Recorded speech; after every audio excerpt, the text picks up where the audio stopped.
Il est 12h08 sur RTCI, c'est la deuxième partie du midi et notre invité aujourd'hui est Walid Lemkachar. Il expose jusqu'au 5 mai à la galerie Saladin à Sidi Bou Saïd. L'exposition a pour titre une peinture au reflet d'Orient. Il est notre invité, Walid Lemkachar, bonjour. Bonjour Mayeda, merci de me recevoir sur RTCI. C'est toujours un plaisir, en tout cas c'est la première fois que vous êtes à RTCI, c'est toujours un plaisir de voir vos tableaux, vos œuvres. Alors, si vous vous présentez un petit peu au public, disons aux auditeurs d'RTCI, ceux qui ne connaissent pas Walid Lemkachar et ceux qui n'ont pas été jusqu'à aujourd'hui à la galerie Saladin pour admirer un petit peu vos œuvres. Donc Walid Lemkachar, artiste plasticien tunisien et franco-tunisien, je le précise aussi parce que j'ai passé 20 ans en Tunisie et 20 ans à Paris. C'est là que je vis, que je travaille, et c'est là que aussi mon œuvre a pris forme. Donc je le précise aussi parce que dans mon travail, il y a le côté aussi bien oriental qu'occidental. Donc en fait, je suis parfaitement un profil biculturel, une culture occidentale.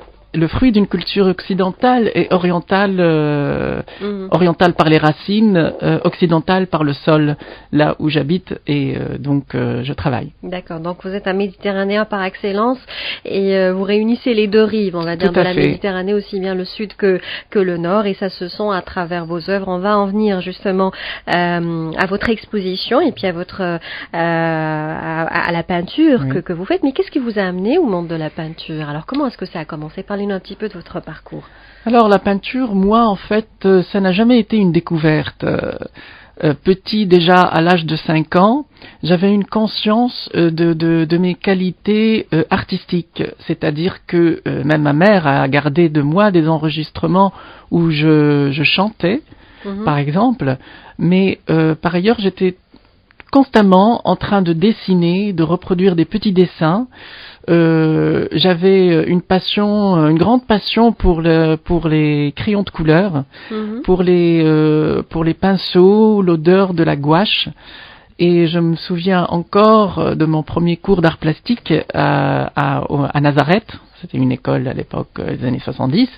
Et j'ai ma jardinière qui est maintenant, on peut l'appeler enseignante d'art plastique, qui m'a laissé un petit papier, une appréciation que j'ai gardée encore et sur laquelle est marqué doué en peinture, dessin et expression corporelle.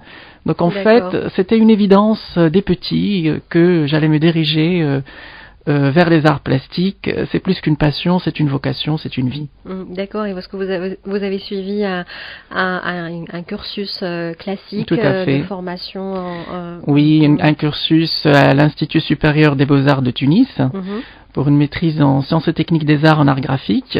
Et ensuite, quand je suis parti à Paris, j'ai continué le cursus dans une école de création et management, Créapol, en communication visuelle, suivi d'un master d'art plastique, d'enseignement du second degré d'art plastique. Très bien.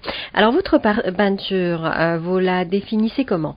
Est-ce que vous utilisez quel support, quel format, quelle couleur? Alors ma peinture, c'est une peinture, moi je dirais qu'elle est très personnelle, parce que c'est une peinture où on retrouve le reflet de l'Orient et le reflet de mon âme. C'est-à-dire, dans ma peinture, il y a quelque chose de l'ordre de l'intime, il y a aussi quelque chose de l'ordre du personnel, et c'est à chaque fois un univers que je propose. Le support est toujours la toile sur châssis. Les formats, je travaille beaucoup sur le format carré, avec lequel je me sens à l'aise et qui correspond un petit peu à ma personnalité, mon côté exigeant, mon côté carré, très cadré. D'accord. Et voilà, qui transparaît aussi dans mon travail. Et puis donc chaque toile est une partie de vous aussi. Exactement. C'est-à-dire dans chaque toile, vous retrouverez mon âme. Moi, je dis une âme parce que c'est la technique pour moi. Outre qu'il faut avoir la maîtrise, une grande maîtrise de la technique que j'ai travaillé tout au long de ma carrière, mais cette technique-là me permet surtout de me libérer et d'exprimer un art personnel, l'expression de soi. Dans ma peinture, en fait, il y a plusieurs choses qui s'entremêlent. Il y a l'univers personnel, mes racines orientales. Donc en fait, on a l'Orient, l'opulence, le rêve, l'imaginaire. On a aussi et surtout, on va dire exactement d'une manière égale, l'univers de la danse classique, parce que je suis aussi danseur classique amateur avec une très bonne, comment on dit, un très bon niveau. Ayant dansé quelques livrets classiques comme La Belle au Bois dormant ou les Toreadors dans Carmen il y a quelques années. Et donc en fait je puise un petit peu dans cet imaginaire, dans ces livrets classiques, pour magnifier un sujet, pour décrire un sujet, pour relater une histoire. Donc il y a un côté très narratif dans mes toiles, inspirées de ballets classiques tels que Raymonda. Il y a toujours une connotation orientale. La Bayadère aussi, c'est l'Inde, l'opulence de l'Inde. Sherazade. Et là, vous retrouverez l'esprit de Sherazade dans ma toile, une femme orientale sous un clair de lune. Aussi Gisèle, l'âme de Gisèle. Donc en fait, le fil conducteur, c'est presque à chaque fois un ballet classique. C'est une empreinte que je porte en moi. C'est quelque chose qui est vivant dans ma peinture. C'est une peinture chorégraphiée et dans laquelle j'insère une figure féminine. Comme il y a 3 toiles qui sont travaillées dans ce sens, où vraiment on a l'essence, l'univers, mon univers, on a quelque chose de l'ordre du l'enchanteresque. Je travaille sur le côté sublime, sur le voyage, le rêve, et j'essaye à chaque fois de transporter le spectateur d'un quotidien, peut-être un peu lassant, vers quelque chose d'extrêmement féerique. Oui. Il y a un aspect séduction dans ma peinture. Il y a la sensualité par la figure féminine que je mets à l'honneur. Et autour de cette figure féminine qui est travaillée dans un style purement, presque, donc représentatif certainement, figuratif et presque académique. Et autour de cette figure, il y a une espèce de tourbillon. Elle est entourée par un cocon de motifs inspirés de ballets comme La Belle au Bois dormant, que j'ai appelé La Belle au Bois dansant, des petites figurines comme celles qu'on trouve sur les boîtes à musique de nos grands-mères, les petites ballerines. Donc je travaille beaucoup le détail. D'accord. C'est-à-dire que l'Orient et le ballet, enfin la danse classique, c'est vraiment votre grande source d'inspiration. Tout à fait. Et ça se résume dans votre âme aussi. Hein, voilà. C'est dans mon âme parce que en fait, on a donc l'Orient des ballets classiques, on a le ballet classique et on a aussi la Russie. La Russie dans le ballet classique, c'est la passion que j'ai portée c'est comme ça que j'ai découvert un peu la danse classique aussi. Hein. J'étais très jeune et je regardais des vidéos du danseur étoile Rudolf Nureyev. Et c'est comme ça que pour moi c'était une révélation. Et bien sûr, j'ai vu plein de ballets à l'Opéra de Paris, que ce soit des danseurs étoiles de l'Opéra de Paris ou des étoiles du Bolchoï ou du Mariinsky. Donc en fait, il y a cette passion pour l'univers de la danse française et la danse russe qui se traduit dans mon utilisation du motif russe. J'utilise beaucoup les motifs russes. Et justement, c'est pour construire cet univers complètement irréel. Il y a quelque chose de l'ordre de l'irréel dans ma peinture, de l'idéal, Vous fusionnez plusieurs mondes, si j'ose dire. Tout à fait. Tout à fait. Je fusionne ça aussi avec les étoffes, les tissus. Il y a un grand travail dans mes peintures sur le motif. Toujours avec une grande précision. Il y a un aspect figuratif du motif, représentatif. Et c'est comme un patchwork, quelque part. C'est cet ensemble de motifs inspirés soit des motifs orientaux, ou végétaux, ou russes. Et à chaque fois, ces motifs-là nous renvoient à des tissus. Alors je travaille beaucoup les translucidités, la volupté du tissu oriental, les étoffes, la matière, ma peinture est un petit peu la haute couture de la peinture. Donc il y a plusieurs choses. Je travaille le raffinement, le précieux. Donc on retrouve aussi l'univers de la joaillerie, de l'orfèvrerie, du motif inspiré par exemple de bijoux traditionnels tunisiens, mais quelques inspirations. Et ensuite je crée mon propre motif. Donc en fait c'est à chaque fois mon tableau, ma peinture est une pièce de bijoux. C'est un bijou. Il y a quelque chose de l'ordre du précieux, voilà, le travail, c'est surtout ça, le côté sublime, précieux et raffiné, outre le côté oriental et pictural, technique de la peinture. Tout à fait. Donc une peinture au reflet d'Orient, c'est comme ça que s'appelle ou s'intitule cette exposition, qui est la première à Tunis depuis quand même 20 ans. Hein. Voilà, la première, tout à fait. La première exposition a été à El Marsa, l'espace, je crois que c'est El Marsa. C'était en 1998, avant mon départ à Paris. Et donc c'était à titre plutôt amateur, j'étais encore étudiant. Et là je reviens après presque 20 ans à l'espace Saladin du 16 avril au 5 mai 2016 donc. Pour présenter une peinture au reflet d'Orient, pour représenter en fait un parcours.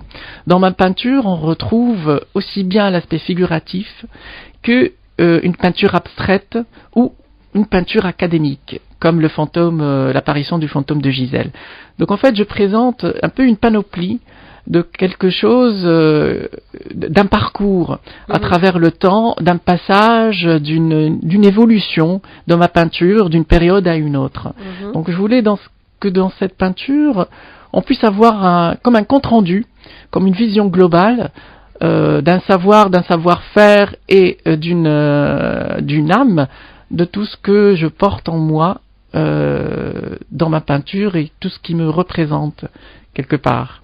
C'est pour que le Tunisien, le spectateur tunisien, ceux qui vont visiter, et j'espère qu'ils seront nombreux, pour visiter l'exposition, puissent avoir vraiment un aperçu global et puissent apprécier l'étendue de mes capacités de votre travail. De mon travail. Et donc c'est donc le fruit de plusieurs années de travail, n'est-ce pas, Walid Lemkacha. Alors entre-temps, vous avez certainement fait des expositions en France, notamment en Europe.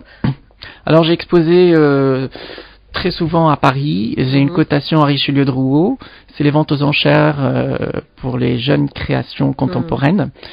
C'est à titre donc professionnel que j'ai participé pour une vente qui se présente 2 fois l'année et plusieurs fois. J'ai exposé en galerie, par exemple la galerie Thuillier dans le 4e, Art présente aussi. J'ai exposé avec la mairie du 11e plusieurs fois, le salon d'automne. J'ai exposé au musée d'art et d'histoire de Saint-Denis en 2015. Donc je suis actif sur la scène artistique française et précisément parisienne. Et elles sont reçues comment justement vos œuvres en France, vous qui êtes franco-tunisien comme vous dites, donc il y a un côté d'Occident mais un côté de l'Orient aussi. On sait que l'Orient exerce toujours cette magie sur l'Occident. Absolument. Donc moi j'ai cette force-là de mes racines orientales, c'est qui permet à ma peinture de capter le spectateur, capter le regard, donc d'interpeller. Et c'est vrai que l'Occident vraiment est toujours et restera toujours séduit par l'Orient, quoi qu'on dise. Et les gens sont très réceptifs à ce genre de peinture parce que ça les fait voyager vers quelque chose de libre, vers un rêve. Donc c'est toujours bien reçu et tant mieux pour moi, je dirais. Très bien. Alors pour revenir à cette exposition, donc ça se poursuit comme on le disait jusqu'au 5 mai à la galerie Saladin Sidi Boussaïd. Alors vous avez bien décrit cette exposition. Il y aura combien d'œuvres Donc il y a à peu près une. Alors il y a une vingtaine. Il y a 21 œuvres exactement. Très bien. Et donc c'est jusqu'au 5 mai à la galerie Saladin. Autre chose à ajouter, peut-être à Walid Lemkacha à propos de cette exposition? Alors je suis très très heureux de cette exposition, de cette première exposition en Tunisie, parce que j'ai été très très bien accueilli, très bien reçu. L'événement a été extrêmement bien conduit par la presse, une très très belle expérience pour cette première exposition et une très bonne couverture médiatique. Mais c'est certainement très émouvant pour vous aussi de revenir 20 ans après. Tout à fait, parce que on est quand même... je vis un peu loin de tout ça. Oui. Et je suis quelqu'un d'indépendant qui a besoin de son côté pas solitaire, mais de sa solitude pour créer. Et là, en fait, il y a un côté un peu on est un peu dans la foule après. Quand on expose, on s'expose au regard, on expose à une appréciation. Et je suis très heureux de cette appréciation très positive, de tous les éloges que j'ai reçus. Et voilà, je remercie tous ceux qui ont conduit l'événement et tous ceux qui ont visité et visiteront cette exposition. Donc en fait, je précise, c'est une exposition... comme il y a l'influence de la danse, il y a un côté spectacle spectaculaire. Donc chaque toile, c'est comme s'il y a un lever de rideau sur quelque chose, sur une peinture. Ça correspond aussi à ma personnalité. Il y a quelque chose d'un peu théâtral par ma pratique de la danse, par mon côté oriental, généreux, chaleureux. Donc on retrouve tout ça dans ma peinture.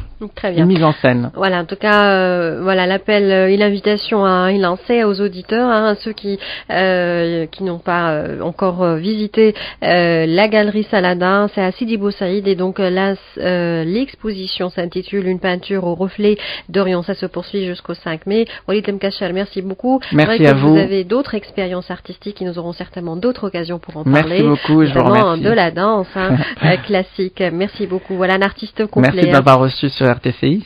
Merci beaucoup Walid Mkacher, peinture au reflet d'Orient, c'est jusqu'au 5 mai à Sidi Bou Saïd. Merci et bonne continuation. Dans quelques instants, il sera 12h30.